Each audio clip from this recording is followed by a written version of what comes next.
How big and bad are your power bills going to get with the irresponsible federal and provincial phase-outs of cheap, reliable coal-fired electricity generation? Well, bad. Really bad. How do we know? Well, we don't have to look very far. We just have to look to Ontario to see what happens to families when reliable and affordable coal power is taken off the grid. Ontario residents have seen up to a 300% increase in their power bills since the Green Energy and Green Economy Act was first introduced in 2009 and wind generation was made a priority on the Ontario power grid. Electricity rates have far outpaced inflation in Ontario, and some reports are that people are now forced to choose between electricity and food. Seniors on fixed incomes, single parents, and growing families are the ones paying the brunt of the cost to green the grid in Ontario. And it's worse yet in rural Ontario because they face higher distribution fees. In 2015, over 59,000 Ontario homes had their power disconnected for non-payment.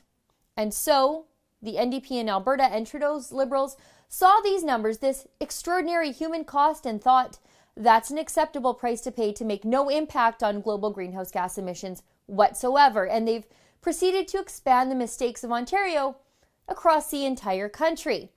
But what was most telling and most revealing about the plan to end coal in Alberta was the announcement made by Rachel Notley that she would be capping electricity prices in Alberta.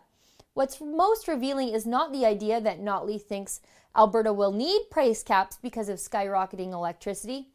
It's also what Notley chose to set the price caps at.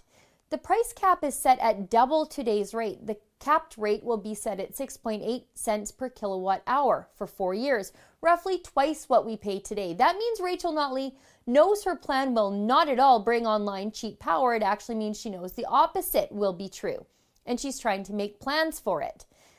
Now take a look at your power bill. Are your wages doubling? Probably not. Are your expenses going up? Of course they are. And just wait till the carbon tax kicks in.